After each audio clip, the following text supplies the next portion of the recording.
నమస్తే, welcome to our channel. నేను ఆదిత్య. జత్వానీ కేసులో కీలకంగా ఉన్నటువంటి కుక్కల విద్యాసాగర్ని పోలీసులు ఎట్టకేలకు డెహ్రాడూన్లో అయితే పట్టుకున్నారు. మరి ఇప్పుడు ఆయన ఇచ్చే ఆధారాల బట్టి కానీ, లేకపోతే ఆయన మాట్లాడే విధానాన్ని బట్టి కానీ ఈ కేసు మరో మలుపు తిరగబోతుంది. మరి ఆయన మాట్లాడేదాన్ని బట్టి ఈ కేసు ఎవరికి ఉచ్చు బిగించుకోబోతుందో తెలుసుకునే ప్రయత్నం చేద్దాం. సో ప్రస్తుతానికి మనతో పాటు స్టూడియోలో ఉన్నారు ప్రముఖ political analyst and senior journalist CS Rao గారు. సార్ని అడిగి మరి విషయాలు తెలుసుకుందాం. సార్ నమస్కారం. సార్ నమస్తే. ముంబై హీరోయిన్ కాదంబరి జత్వానీకి సంబంధించిన అంశంలో కీలక నేతగా ఉన్నటువంటి కుక్కల విద్యాసాగర్ని డెహ్రాడూన్లో పోలీసులు పట్టుకున్నారు. మరి ఇప్పుడు ఆయన నోరిప్పితే ఆయన చెప్పే అంశాలను బేస్ చేసుకొని ఈ కేసు ఎటుమలుపు తిరగబోతుంది, ఈ ఇంపాక్ట్ నెక్స్ట్ ఎవరి మీద ఉండబోతుంది? వాస్తవంగా జత్వానీ కేసు ఆల్మోస్ట్ ఫైనల్కి వచ్చేసింది. స్రవంతి రాయ్ ఆధ్వర్యంలో ఒక ప్రత్యేకమైన సిట్టు దాని మీద పనిచేస్తూ ఉంది. ఇన్వెస్టిగేషన్ చాలా వేగంగా సాగుతుంది. అయితే ఎప్పుడైతే కాదంబరి జత్వానీ కంప్లైంట్ చేశారో ఆ రోజు నుంచి కుక్కల విద్యాసాగర్ రావు కనిపించకుండా పరారులో ఉన్నాడు. ఆయన జంప్ అయిపోయారు, ఎక్కడున్నారో తెలియదు. ఇప్పటివరకు పోలీసులు కనుక్కోలేకపోయారు. కానీ తాజాగా అతను డెహ్రాడూన్లో ఉన్నారని చెప్పి కనుక్కొని పోలీసులు అదుపులోకి తీసుకున్నారనేది తాజా అప్డేట్. యాక్చువల్ కొన్ని రోజుల పాటు గోవాలో ఉన్నాడని, కొన్ని రోజుల పాటు బెంగళూరులో ఉన్నాడని, కొన్ని రోజుల పాటు ఢిల్లీలో ఉన్నాడని చెప్పి ఇలాంటి ప్రచారం జరిగింది. ఎందుకు ఆ ప్రచారం జరిగిందని అంటే, ఢిల్లీలో ఉన్నారంటే అక్కడ ధర్మారెడ్డి అనేటువంటి ఒక అధికారి జగన్మోహన్ రెడ్డి జేబులో మనిషి అతను ఉన్నాడు. అక్కడ పెద్ద ఎత్తున లాబీ చేస్తూ ఉంటాడు. బహుశా అతని ద్వారా బయటపడటానికి కుక్కల విద్యాసాగర్ రావుని అక్కడ పంపించుంటారు అనేది ఒకటి. ఇంకా బెంగళూరులో ఎలహంకా ప్యాలెస్లో ఏం జరుగుతుంది, జగన్మోహన్ రెడ్డి గారు అధికారం కోల్పోయిన తర్వాత ఆయన ఏం చేస్తున్నారు అనేది అందరికీ తెలిసినటువంటి విషయమే. ఎలహంకా ప్యాలెస్లో ఇలాంటివి జరుగుతూ ఉంటాయి కేసులు. ఈ కేసులకు సంబంధించిన అంశాలు ఇవే చర్చలు జరుగుతుంటాయి. ఐఏఎస్లకు సంబంధించినటువంటి వీకెండ్ డిన్నర్లు జరుగుతుంటాయి అనేది ఈ మధ్యకాలంలో వచ్చినటువంటి ఒక పెద్ద న్యూస్. సరిగా గోవాని తీసుకుంటే ఆల్రెడీ తెలుగుదేశం పార్టీ లేదంటే కూటమి ప్రభుత్వం ఏర్పడిన తర్వాత ఎవరైతే చట్టానికి వ్యతిరేకంగా, అలాగే అక్రమాలు చేసినటువంటి వాళ్ళు, అవినీతి చేసినటువంటి వాళ్ళు, నోరు పారేసుకున్నటువంటి వాళ్ళు, వీళ్ళు గోవా వైపు వెళ్ళిపోయారు. వైఎస్ఆర్ కాంగ్రెస్ పార్టీ వాళ్ళు. ఇక్కడ ఎన్డీఏ ప్రభుత్వం ఏర్పడంగానే కొడాలి నాని, వల్లభనేని వంశీ వీళ్ళంతా గోవాలో తలదాచుకున్నారు అనేది చాలా కాలంగా అనిపించింది. దానికి కారణం ఏంటంటే గోవాలో వీళ్ళకి కొన్ని షెల్టర్స్ ఉన్నాయి అక్కడ అని. ఇప్పుడు అక్కడ డ్రగ్స్ దందా అనేది పెద్ద ఎత్తున ఉంటుంది.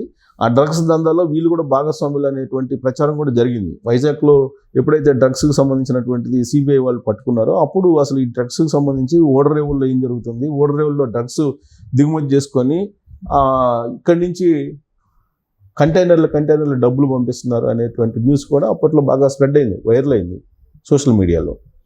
సో కాబట్టి వీళ్ళ నెట్వర్క్ ఎక్కడ ఉంది అంటే వైఎస్ఆర్ కాంగ్రెస్ పార్టీకి సంబంధించినటువంటి కొంతమంది లీడర్ల యొక్క భయానకమైనటువంటి network, mafia network Goa, Delhi, తర్వాత బెంగళూరు ఇలాంటి చోట్ల ఉంది.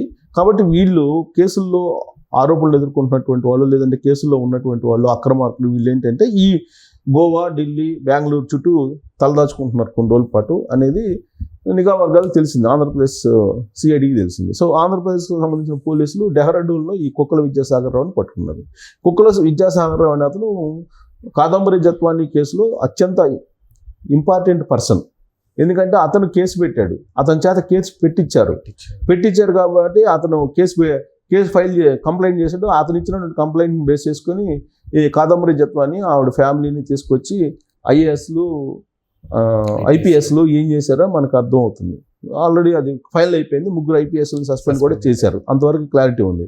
అయితే ఈ ఐపీఎస్లకు డైరెక్షన్ ఇచ్చింది ఎవరు? సీఎం ఆఫీస్లో ఐఏఎస్ ఎవరు ఉన్నారు? ఆ ఐఏఎస్ ఎవరు ఐపీఎస్లకి డైరెక్షన్ ఇచ్చారు? అసలు ఎవరెవరి మధ్య ఏం జరిగింది అనేది ఇప్పుడు బయట రావాలి. సో కుక్కల విద్యాసాగర్ రావు నోరిపితే కనుక అక్కడ ఐఏఎస్ ఎవరైతే సీఎం ఆఫీస్లో ఉన్నారో అతను అడ్డంగా బుక్ అయ్యేటువంటి అవకాశం ఉందని చెప్పి తెలుస్తుంది. సో ఇప్పుడు కుక్కల విద్యాసాగర్ రావుని పోలీసులు పట్టుకున్న తర్వాత ఆయన అప్రూవర్గా మారేటువంటి అవకాశం ఉందని చెప్పి కూడా తెలుస్తుంది. ఇన్ కేసు అప్రూవర్గా మారితే కనుక కుక్కల విద్యాసాగర్ రావు సీఎం ఆఫీస్లో ఏమేమి జరిగింది మొత్తం మినిట్ తెలిసేటువంటి అవకాశం. అసలు ఇతని చేత కంప్లైంట్ చేయించింది ఎవరు, కంప్లైంట్ ఎందుకు చేయాల్సి వచ్చింది, తర్వాత ఇతను సృష్టించినటువంటి ఫేక్ డాక్యుమెంట్ ఎక్కడి నుంచి వచ్చింది, ఇవన్నిటికీ సమాధానం వస్తుంది. దాంతో కేసు మొత్తం ఆల్మోస్ట్ ఫైనల్ అయిపోయినట్టు అవుతుంది.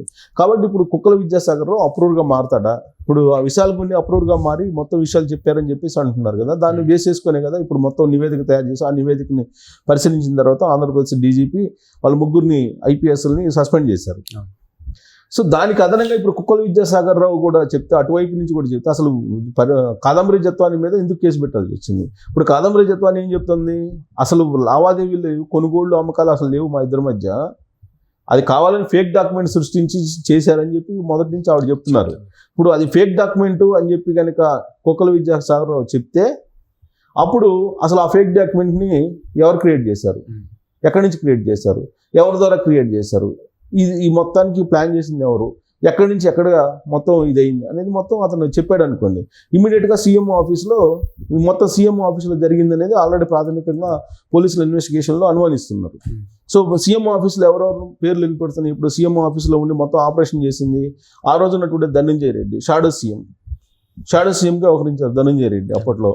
సో ఆయన సీఎం ఆఫీస్లో మొత్తం తానై మొత్తం నడిపారు, సెక్రటరీగా ఉండి స్పెషల్ సెక్రటరీగా ఉన్నారు అక్కడ, షాడో సీఎంగా వ్యవహరించారు. అసలు ఆల్రెడీ వైఎస్ఆర్ కాంగ్రెస్ పార్టీకి సంబంధించినటువంటి అనేక మంది లీడర్లు కూడా అదే చెప్తుంటారు. ఇప్పుడు ఆ రోజున ఎలక్షన్ ముందు జగన్మోహన్ రెడ్డి గారు పిలిచి అందరినీ మీ గ్రాఫ్ బాగాలేదు అని చెప్పి అందరికీ చెప్తున్నటువంటి క్రమంలో ఎమ్మెల్యేలు ఇప్పుడు తాడేపల్లి నుంచి ఫోన్లో వెళ్తే ఎమ్మెల్యేలు పోయి ఎవరిని కలుస్తున్నారంటే ఫస్ట్ సకల శాఖ మంత్రిగా ఉన్నటువంటి సజ్జల రామకృష్ణారెడ్డి గారిని, ఆ తర్వాత ధనంజయ రెడ్డి గారిని, ఆ ధనంజయ రెడ్డి గారితో దాదాపుగా వెనక్కి వస్తారు.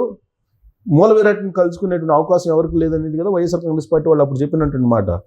జగన్మోహన్ రెడ్డి గారు మూల విరాట్ లాగా ఉన్నాడు అప్పట్లో.